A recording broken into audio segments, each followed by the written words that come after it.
IPhone কিনা যায়? একটা আইফোন কিনে ফেল। এত টাকা পাবো কোথায়? তোর বাজেট কত? বাজেট তো ভাই,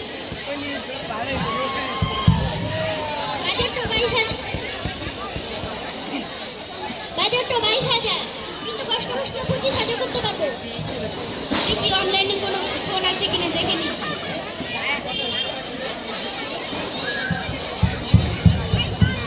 কিরে তুই যাই ফুদিছিস কেন? অনেক গরম, তাই ঠান্ডা করার জন্য। আমি বেশি গরম চা খেতে পারি না, জানিস না আল্লাহ রাসূল সাল্লাল্লাহু আলাইহি ওয়াসাল্লাম গরম খাবারের মধ্যে ফু দিতে নিষেধ করেছেন? তাই বলে গরম চাও ফু দেওয়া যাবে না? না, কোনো গরম খাবারেই ফু দেওয়া যাবে না, অপেক্ষা করতে হবে ঠান্ডা হওয়ার জন্য। কিরে আব্দুল্লাহ, তোর কি কোনো আইডিয়া আছে? কি ব্যাপারে? কিরে তুই কি এতক্ষণ মঙ্গল গ্রহে ছিলি নাকি? না, আমি আর সিয়াম আজকে একটু অন্য ব্যাপারে কথা বলছিলাম। কি মেয়ে দেখতে যাবি নাকি? তুই তো আবার বিয়ে করার আগে থেকে বউ পাগল।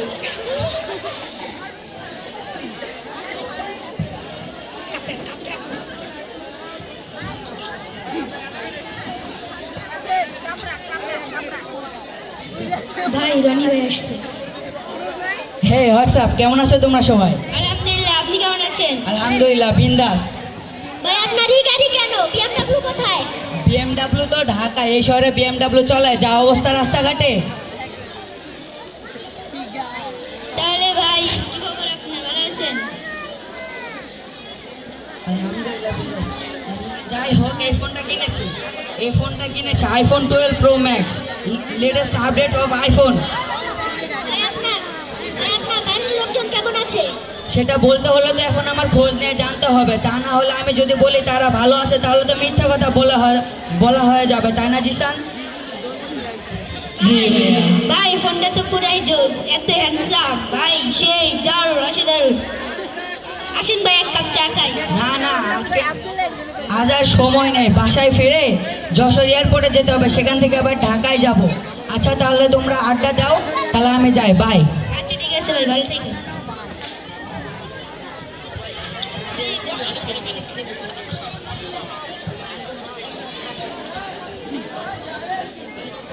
একেই বলে আলিশান জীবনযাপন, কি নাই ভাইয়ের? কত দামি দামি গাড়ি, এত দামি দামি গাড়ি বাড়ি থাকা সত্ত্বেও আমরা কি করব? তোদের তো তাও দামি দামি বাইক আছে, আমার তো সেটাও নেই। থাক, তোরা আফসোস করিস না। নে, এটা তুই ধর। তুই টাকা দিচ্ছিস কেন?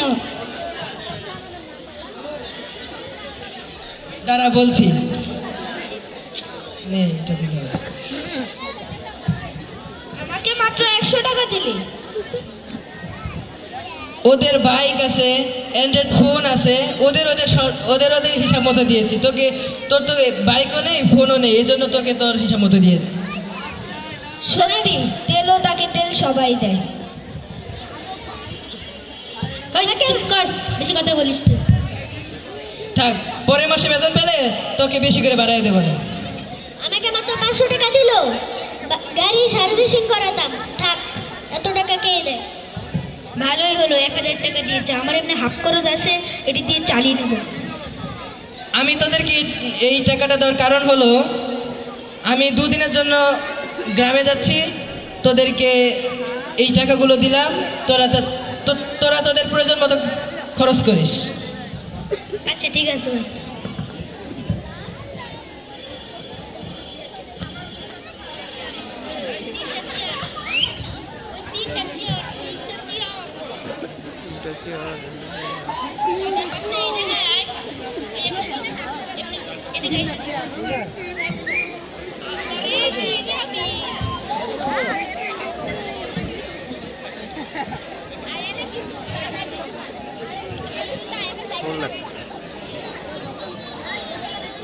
কোয়ালিটি ভালো না।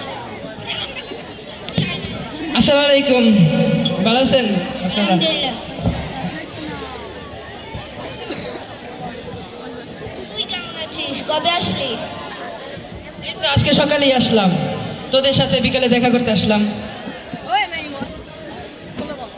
তো কিভাবে আসলি? এতদিন আসিস নাই, দুদিন পর। ওই যে বলেছিলাম গ্রামে যাব। এখানেই কি কথা বলবি? চল রেস্টুরেন্টে যেয়ে বসি।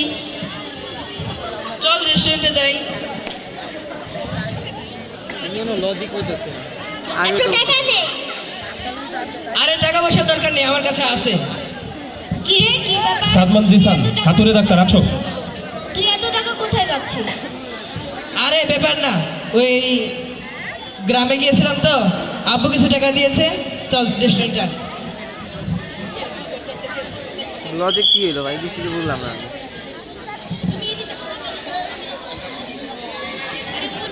আমিও তো কালকে বাড়ি যাবো। মিলা গেল সত্যি কালকে যাবি গা? দেখা লাগবে, এখন তো বস নাকি, এখন বলতো আমারে। স্যার কিছু অর্ডার করেন। আমাদের আইবি একটু কখন? কাজ আছে, আপনি একটু পরে আসেন। আসবি কখন?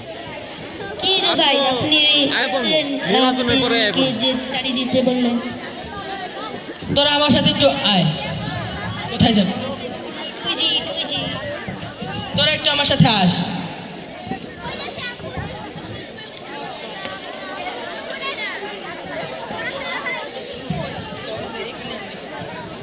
এখানে আপনি কেন? তোদেরকে যে আমি গ্রামে যাওয়ার দুদিন আগে ফরহাদ, ফরহাদ, তোদেরকে যে আমি গ্রামে যাওয়ার দুদিন আগে 1500 100 করে টাকা দিয়ে গেছিলাম, সেই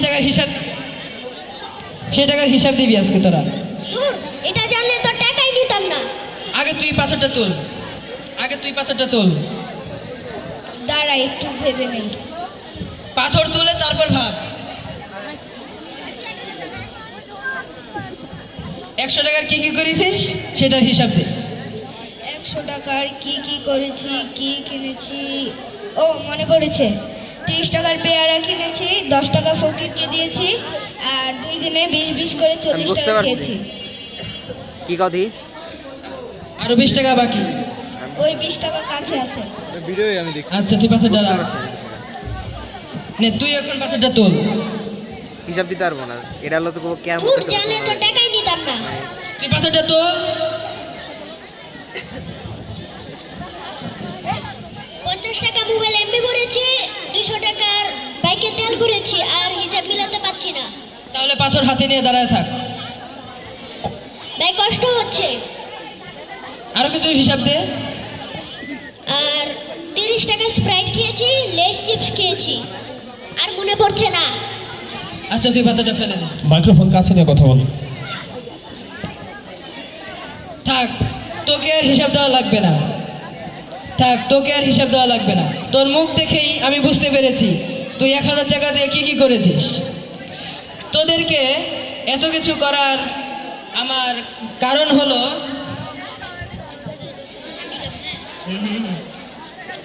তোদেরকে এত কাহিনী করার কারণ হলো তোদের এটা উপলব্ধি করানো যে এই দুনিয়ায় যার সম্পদ যত বেশি, কিয়ামতের দিন তাকে তত বেশি হিসাব দেওয়া লাগবে। আর সেদিন সূর্য হবে আমাদের মাথার নিকটে, সূর্য থাকবে মাথার নিকটে, কঠিন এক ভয়াবহ অবস্থার মধ্যে দাঁড়িয়ে সবাইকে হিসাব দিতে হবে। তাই এই দুনিয়ার সম্পদ নয়, আখিরাতের সম্পদ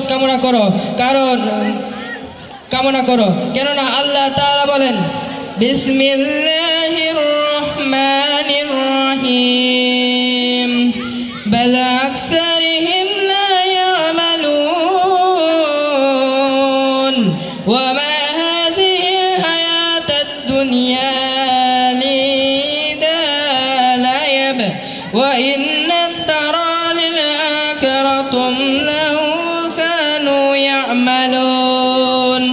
তাদের অধিকাংশই বোঝে না, আর এই দুনিয়ার জীবন খেল তামাশা ছাড়া আর কিছুই নয়, এবং নিশ্চয় আখিরাতের জীবন হলো প্রকৃত জীবন।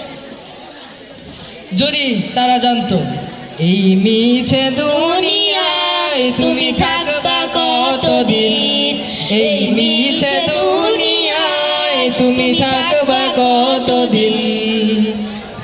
আসসালামু আলাইকুম ওয়া রাহমাতুল্লাহি ওয়া বারাকাতুহু। চেয়ারগুলো নামিয়ে ফেলুন। ধন্যবাদ। একটা ইসলামী নাটক এখানে বোঝাতে চেয়েছে পৃথিবী আসলে নশ্বর, আমরা পৃথিবীতে চিরদিন থাকবো না। ইসলামী নাটক আমরা মনোযোগ সহকারে দেখলে হয়তো বা মেসেজটা বুঝতে পারবো। আমরা ওদের জন্য একটা হাততালি দিই সবাই একসাথে।